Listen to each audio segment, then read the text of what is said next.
तो चलो सुनते हैं कहानी दुविधा।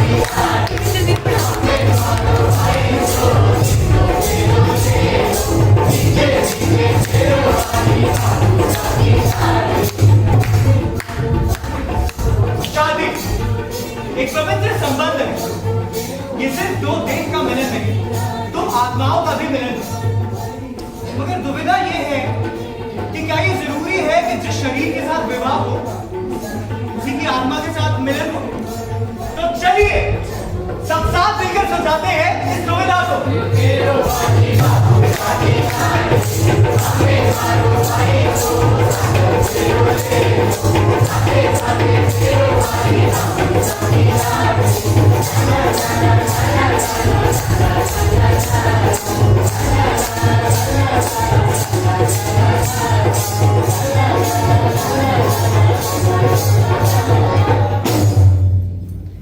एक धनी सेठ था, उसके इकलौते बेटे की बारात धूमधाम से शादी संपन्न कर वापस लौटते हुए जंगल में विश्राम करने के लिए रुकी। सामने हिलोरे भरता तालाब। दुल्हन मुंह फिराई घूंघट उठाकर देखने लगी। ऊपर देखा पतली पतली हरी सामिया। देखते ही आंखों में शीतलता दौड़ गई।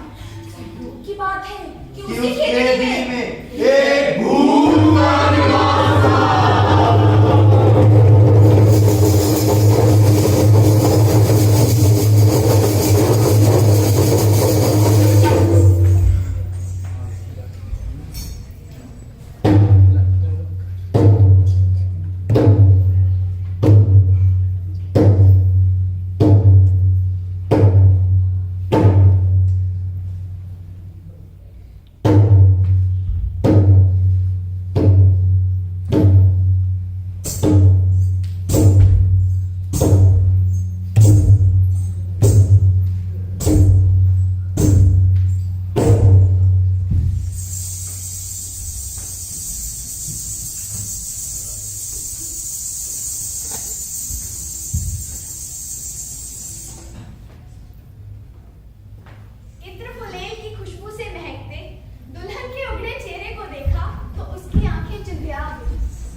क्या औरत का ऐसा रूप और यौवन भी हो सकता है? गुलाब की फूलों की कोमलता,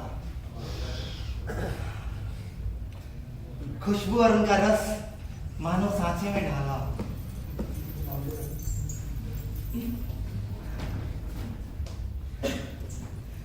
देखकर भी ऐसे चेहरे पे विश्वास नहीं होता।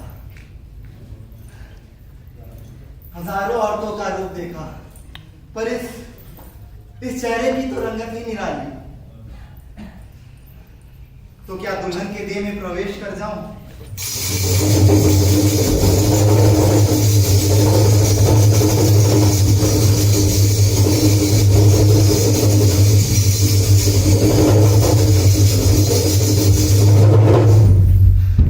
नहीं नहीं, इससे तो ये तकलीफ पाएगी। ऐसे रूप को तकलीफ कैसे दी जा सकती है? तो क्या दूल्हे को लग जाऊं? दूल्हे को लगने पर भी तो दुल्हन का मन तड़पेगा ही। इस रूप के तड़पने पर ना तो बादल बरसेंगे और ना बिजलियां चमकेगी। भूत के मन में इस तरह की दया पहले तो कभी नहीं आई। अरे इस रूप को दुख देने के बजाय तो खुद दुख उठाना कहीं अच्छा। पर ऐसा दुख भी कहाँ नसीब होता है? इस दुख के परस से तो भूत का जीवन सफल हो जाएगा।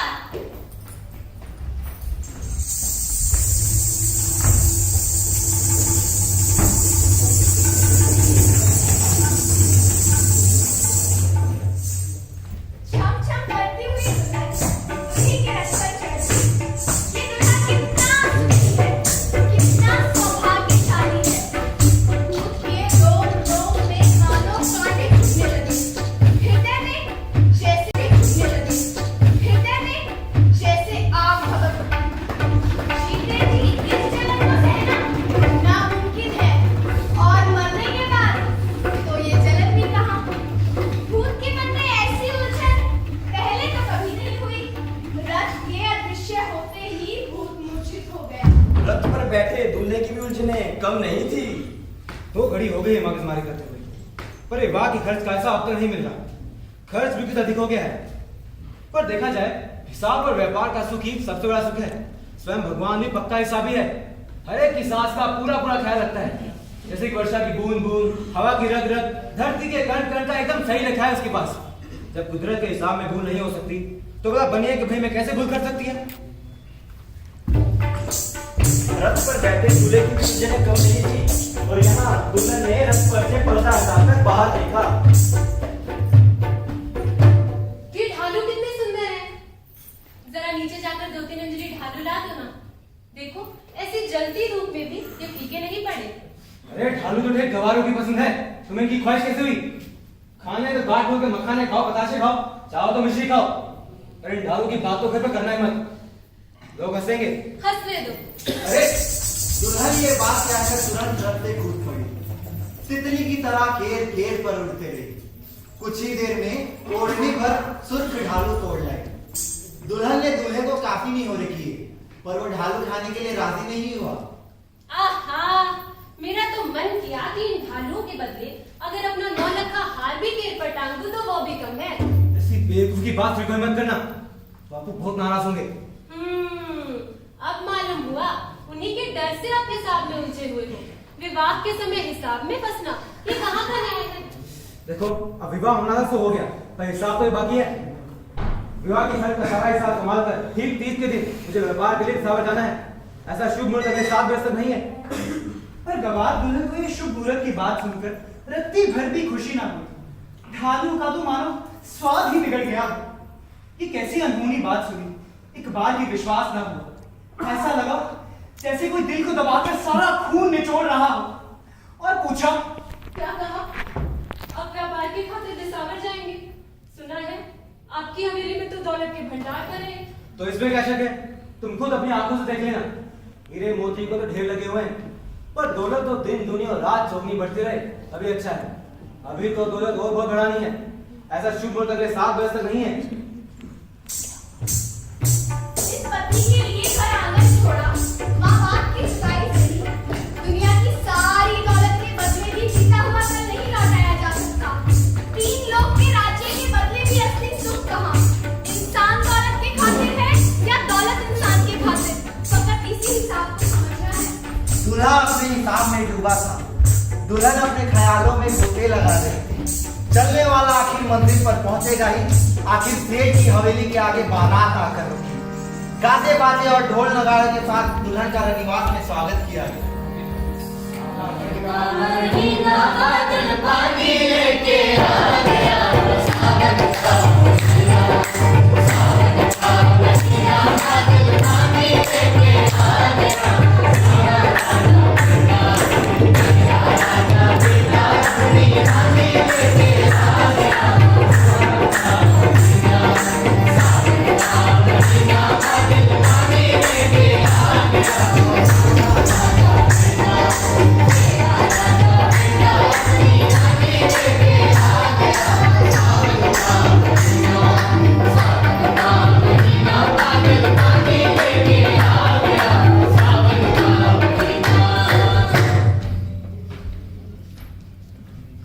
घर की इज्जत का पूरा पूरा ध्यान रखना। सास ससुर की सेवा करना, अपनी आबरू अपने हाथ।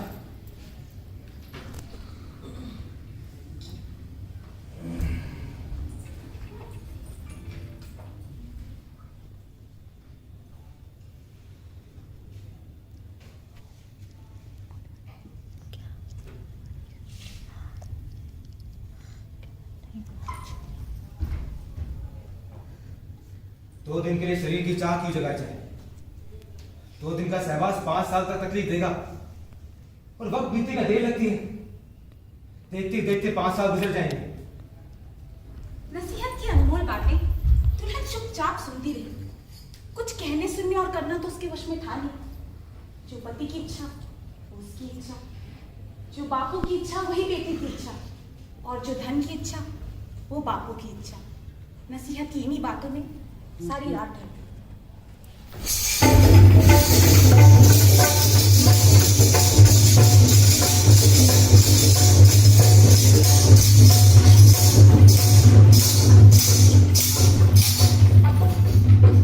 और उधर इस खेजड़ी के नीचे मूर्छा टूटने पर भूत की आंखें खुली। चारों ओर देखा, सूना जंगल, गहरी खेजड़ी, पर कहाँ है दुल्हन? कहीं वो सब तो नहीं था?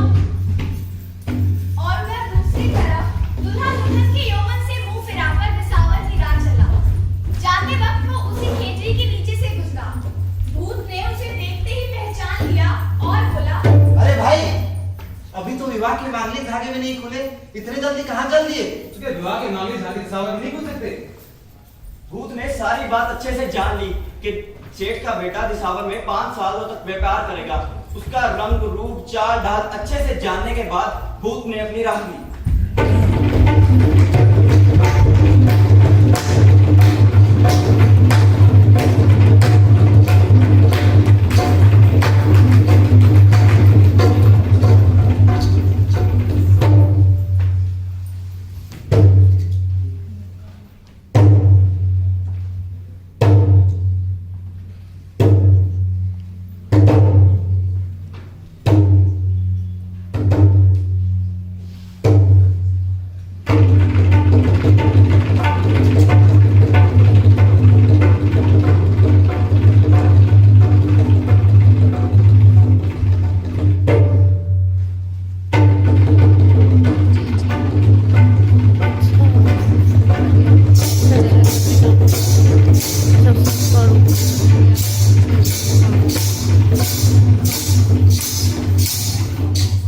हूबहू सेठ की लड़की का रूप धरकर भूत गांव की तरफ बढ़ा।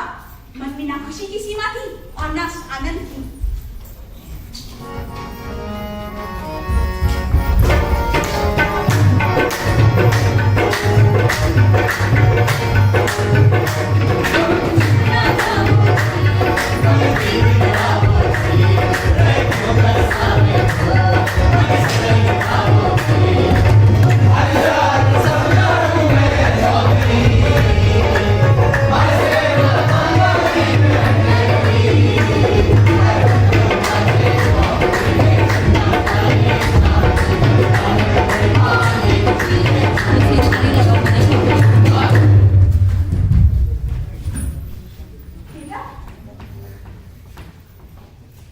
पिताजी, दिसावर गया वो बेटा वापस कैसे आ सकता है? इसने आज तक तो मेरा कोई कहना नहीं टाला। ये सब किया था उससे खाने का है। अब हो चुकी कमाई। अब या तो औरत की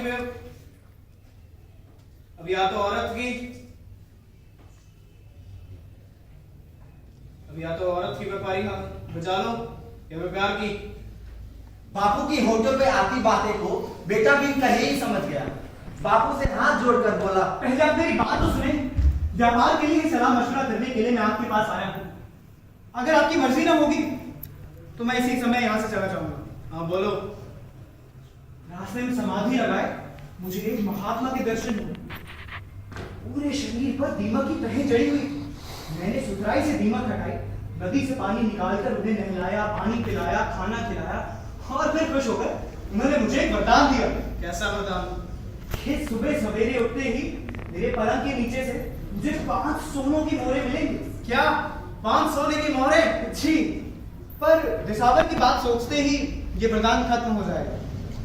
अब आप जो बोले मुझे मंजूर है। सेठ खुशी खुशी मान गया। सेठ के साथ सेठानी भी बहुत खुश हुई। इकलौता बेटा आंखों के सामने था और कमाई की जगह कमाई का जुगाड़ हो गया।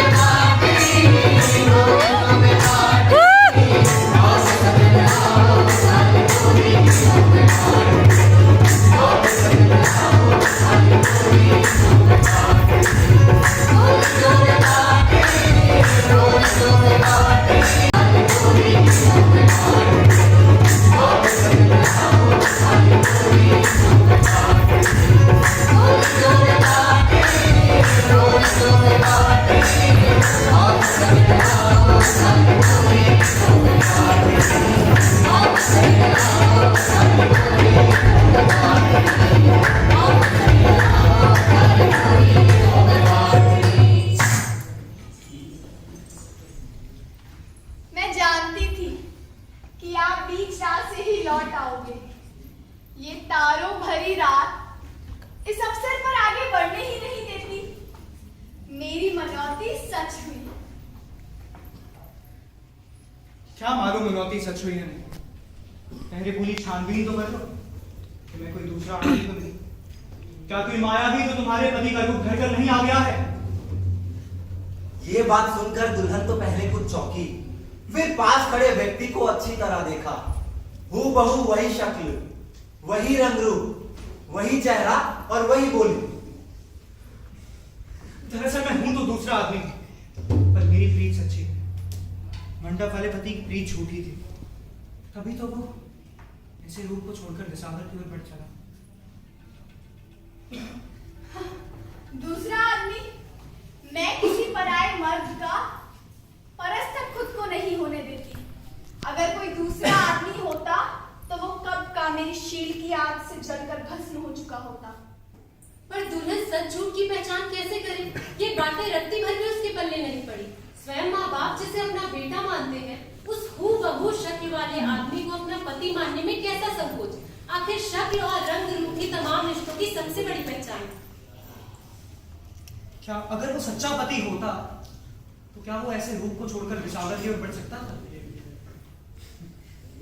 क्या उसने तुम्हारा हाथ इसलिए थामा था कि तुम्हें विरह की आग में छोड़कर चलता बने? ऐसे रूप को तो कोई अंधा भी नजरअंदाज नहीं कर सकता, तो वो आंखें होते हुए भी अंधा कैसे बना? उस मंडप वाले पति की प्रीत झूठी थी। मैंने भूत होकर भी सच्ची प्रीत निभाई। भूत?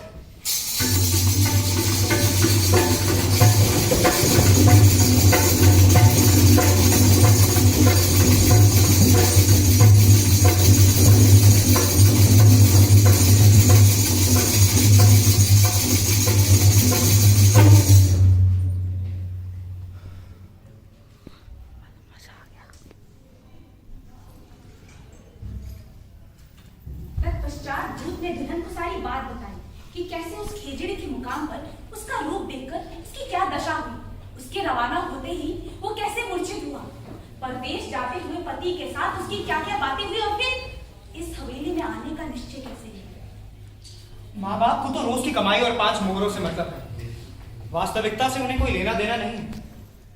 पर अगर मैं तुम्हें ना बताता तो प्रीत के मुख पर कालिज पुच जाती। मैं तुम्हें बंधाए बगैर नहीं रह सकता। और तो और अगर मैं तुम्हें ना भी बताता तो 5 साल तक तुम्हें वास्तविकता का कभी भेद ना होता। मैं समझ नहीं पा रही कि भेद प्रकट होने से ठीक रहा या भेद प्रकट ना होने से ठीक रहता।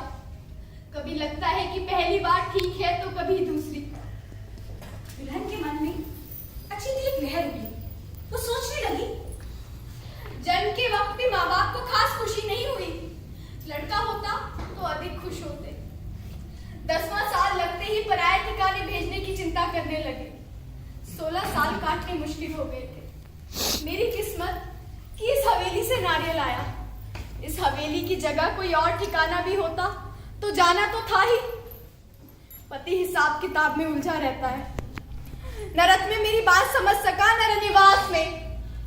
जब जाने वाले को नहीं रोक सकी तो आने वाले को कैसे रोकती? दिन घोड़े की गति से दौड़ने लगा। 5 महीने बीते, 4 महीने बीते, ये 9वां महीना उतरने वाला।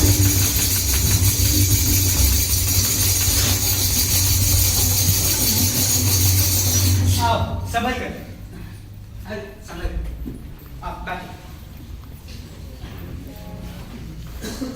कभी कभी सोचती हूँ कि उस दिन खेजड़ी की छांव में आराम करने ना रुके होते तो ना जाने मेरे 4 बरस कैसे गुजरते। मुझे तो लगता है कि गुजरते ही। अरे तुम्हारे तो फिर भी जैसे तैसे निकल जाते, मेरा क्या होता? वही पेड़ और वही झाड़ियों में अपने भूत की योनि भोगते रहता। हाँ चलो चलते हैं। समझ चूड़ी ले लो, चूड़ी ले लो।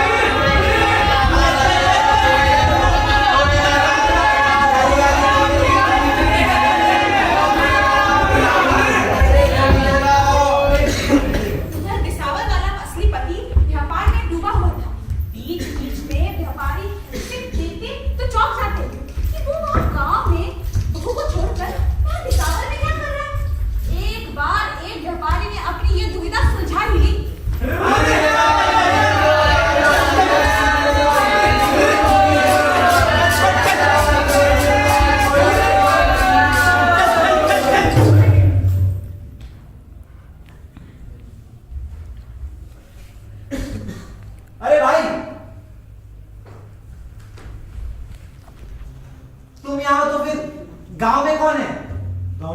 किसकी बात कर रहे हो?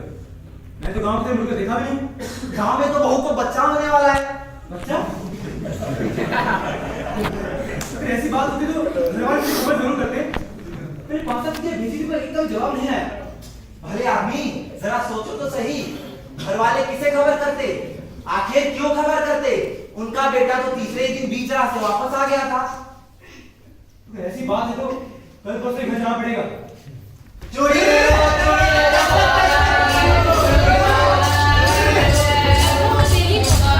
तो सेठ सेठानी मनौती पर मनौती बोल रहे थे।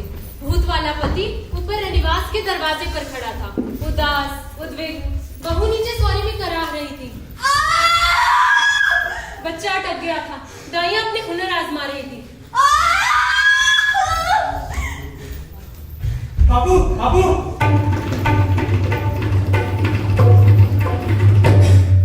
ये क्या? एक ही शक्ल के दो दो पति? अरे एक ही शक्ल के दो? ये कैसे हो सकता है? एक ही शक्ल के दो पति? अरे ये क्या? एक ही शक्ल के दो पति? ये क्या मामला है? हूबहू बेटे की शक्ल की है। कब सजाना तो क्या हुआ? दौलत के लालच में कोई माया भी तो नहीं आ गया? अरे मैं तो 4 साल तुम इंतजार में था। तो समझ नहीं आया बहू के घर कैसे रह गया? अरे तू है कौन? मेरा बेटा तो तीसरे दिन ही वापस आ गया था। जिस राह आया उसी राह चले जा, वरना बुरी बीतेगी। अरे 4 साल बेशुमार कमाई करके बाप के घर आया, इसमें आया क्या बात है?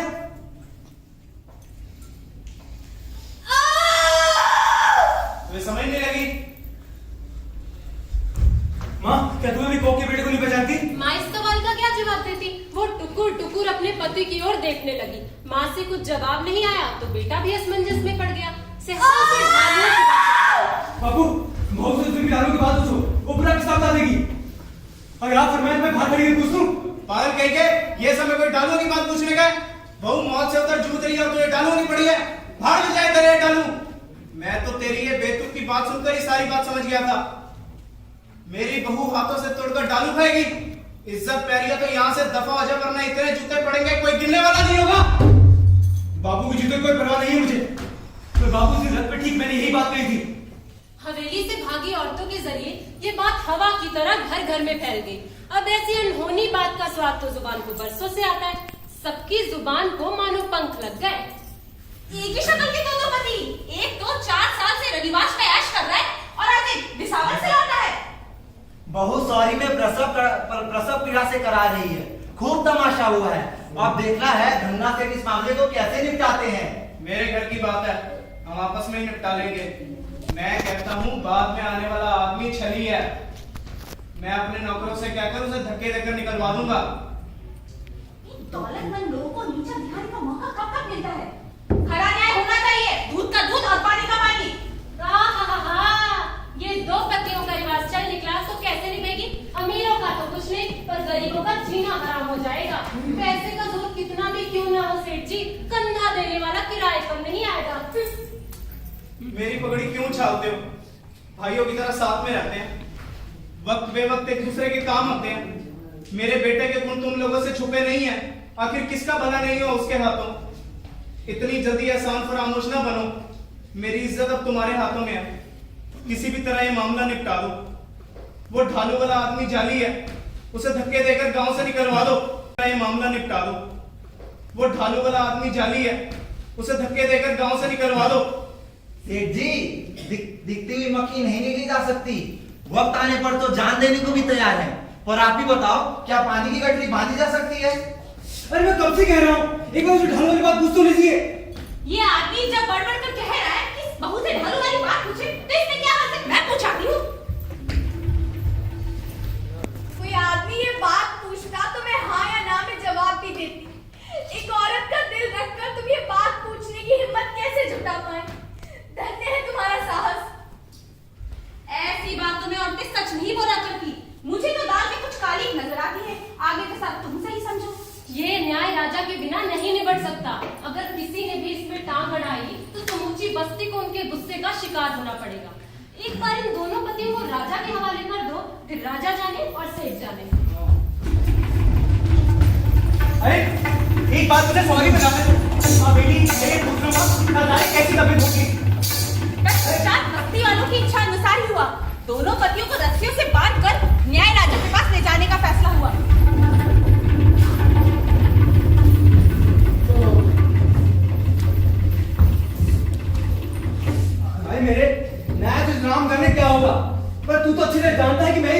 लड़का हूँ, साथ फेरे खाने वाला असली पति।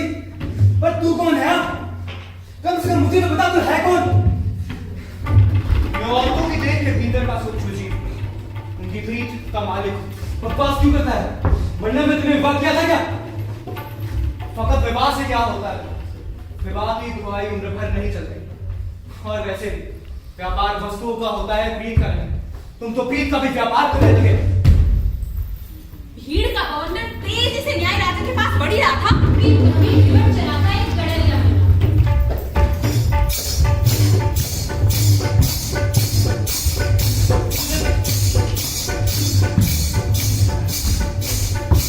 ओ भाया, अरे इतने सारे लोग इकट्ठा होकर कहाँ जा रहे हो? हाँ, लगता है मृत्यु भोज खाने के लिए कारवां निकला है। अरे नहीं, हाँ।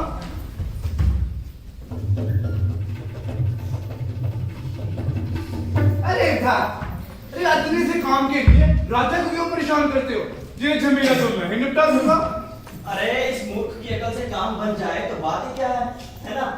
नहीं तो राजा के पास तो जाना ही है।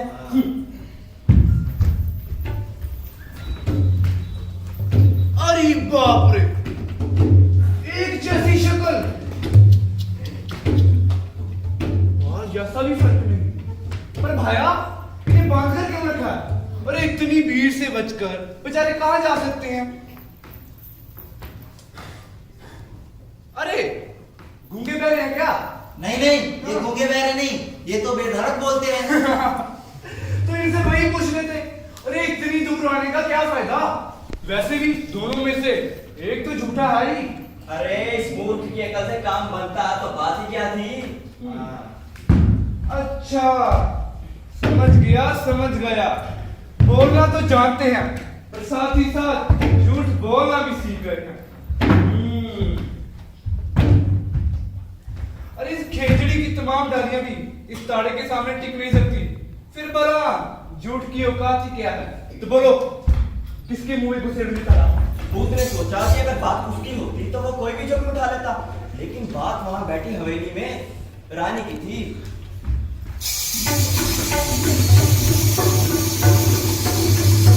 अरे क्या हो?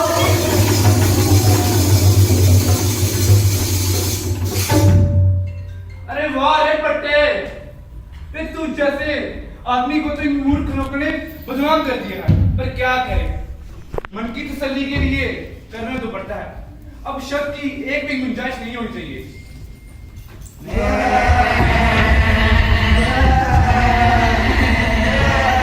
मैं 7 तालियां बजाऊंगा। 7 तालियों के अंदर अंदर इन तमाम भेड़ों को जो भी इकट्ठा करेगा वही सच्चा पति।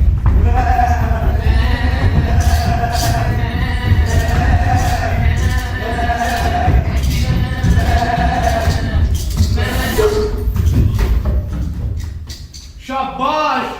अरे इतनी फुर्ती और इतनी ताकत बड़ा सच्चे पति के अलावा और किस में हो सकती है? पर अब एक पहेली और, तब तक विश्राम कर लो।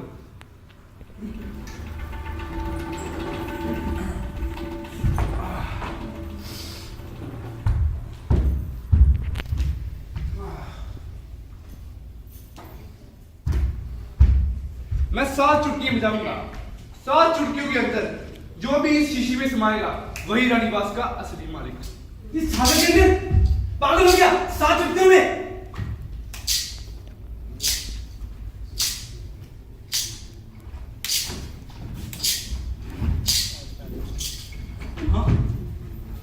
बापू, बापू, मुझे बाहर निकाल बापू। बापू एक बार मुझे बाहर निकाल दे, सारी उम्र तेरी सेवा करूंगा बापू। बापू!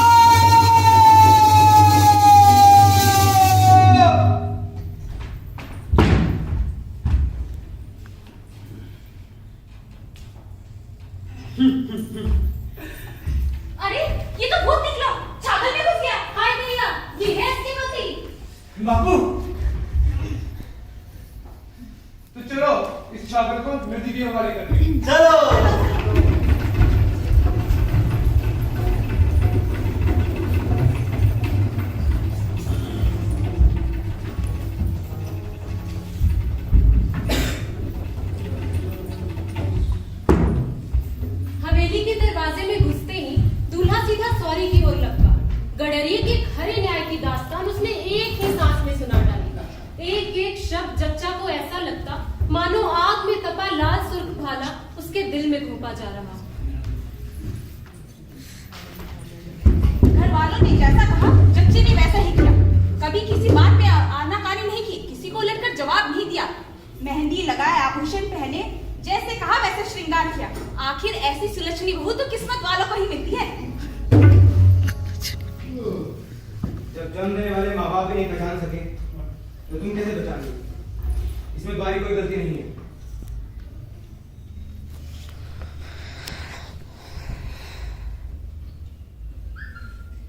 पति इंतजार में सेज पर बैठा है। ना जाने इस एक ही निवास में और कितने जीवन गुजारने पड़ेंगे। पर आंचल से दूध पीती ये बच्ची बड़ी होकर औरत की ऐसी तकलीफें, ऐसे दुख ना भोगे तो माँ के सारे दुख सार्थक हो जाएंगे, सारी तकलीफें सार्थक हो जाएंगी। ऐसे तो जानवर को भी उसकी मर्जी के खिलाफ नहीं इस्तेमाल किया जाता, मगर औरत की अपनी मर्जी होती ही कहाँ है? मसान न छूटे तो रनिवास, और रनिवास न छूटे तो सीधी मसान।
सर के देख